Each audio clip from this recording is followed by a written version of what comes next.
프리덤 뉴스입니다. 저는 파리에 왔습니다. 지금 시간 2019년 7월 6일, 파리 시각으로는 오후 2시 26분이고 아마 서울 시각으로는 밤 9시 26분 정도 될 거라고 생각합니다. 방학하자마자 왔습니다. 그 이유는 부유한 자본주의, 가난한 사회주의라는 책을 소개하기 위해서 그렇습니다. 이 책에서 저자가 주장하는 바는 이렇습니다. 한 나라가 부자가 되느냐 가난하게 되느냐는 운명이 아니라는 겁니다. 선택이다. 한 나라가 자본주의를 택하면 부자가 되고 사회주의를 택하면 가난한 나라가 된다는 것입니다. 그런데 왜 굳이 이 책을 파리까지 와서 소개하느냐? 그것은 이 파리가 사회주의의 시발점이기 때문에 그렇습니다. 많은 사회주의 창시자들, 막스 이런 사람들이 파리에서 공부를 한 그런 사람들입니다. 여기서 또 저자는 이런 이야기를 합니다. 나는 자본주의자야. 이렇게 얘기하는 사람들도 스스로는 이렇게 얘기한다는 겁니다. 자본주의는 결함이 있어. 나는 엘리트야. 그러니까 내가 자본주의를 좀 고쳐주겠어. 그런 사람들은 다 사회주의라는 것이죠. 지식인들이 사회주의자가 되는 데는 이유가 있다고 이 저자는 설명합니다.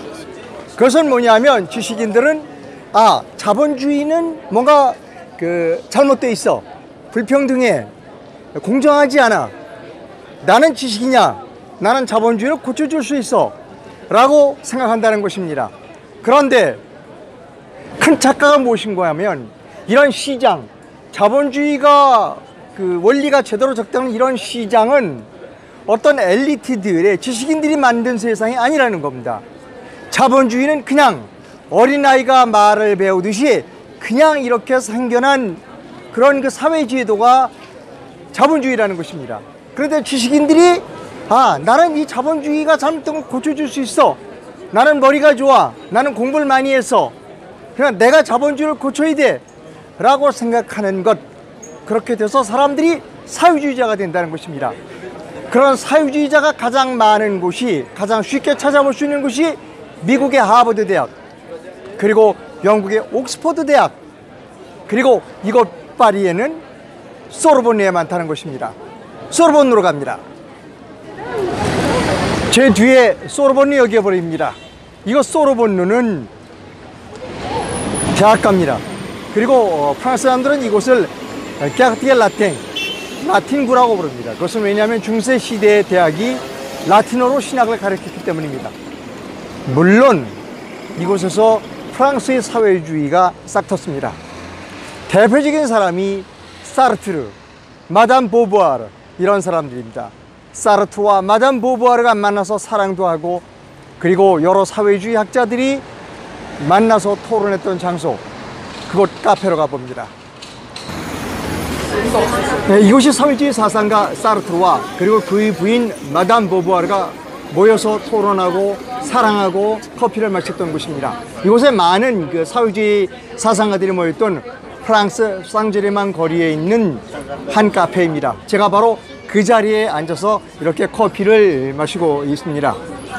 이 사르트르에 대하여 이 책의 저자는 비난을 하고 있습니다. 이런 부분이 있습니다. 사회주의자들은 이렇게 얘기한다는 겁니다. 사회주의가 현실에서 실패를 하면 그 사람이 한 건 사회주의가 아니야. 내가 한 게 진짜 사회주의야. 나는 잘할 수 있어. 이렇게 얘기한다는 것입니다.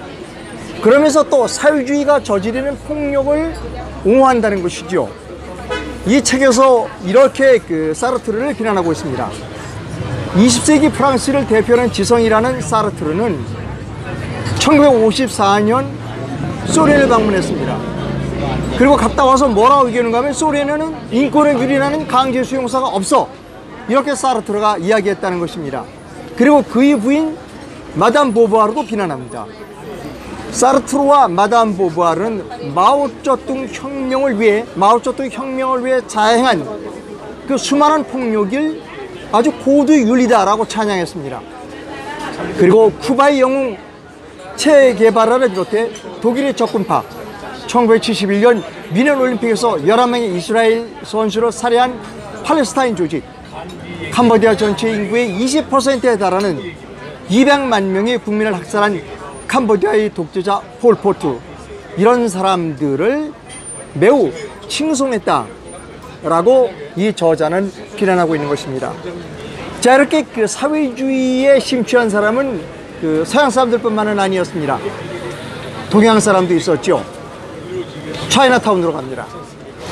이곳은 파리시 남부의 차이나타운입니다. 청나라 말기부터 많은 중국의 청년들이 이곳 파리시 남부에 모여들었습니다. 그래서 그 청년들이 청나라가 망하면 앞으로 어떤 정치 체제를 만들어야 할 것인가를 토론을 했습니다. 대표적인 사람들이 저우원나이, 주은내라고 하는 사람들입니다.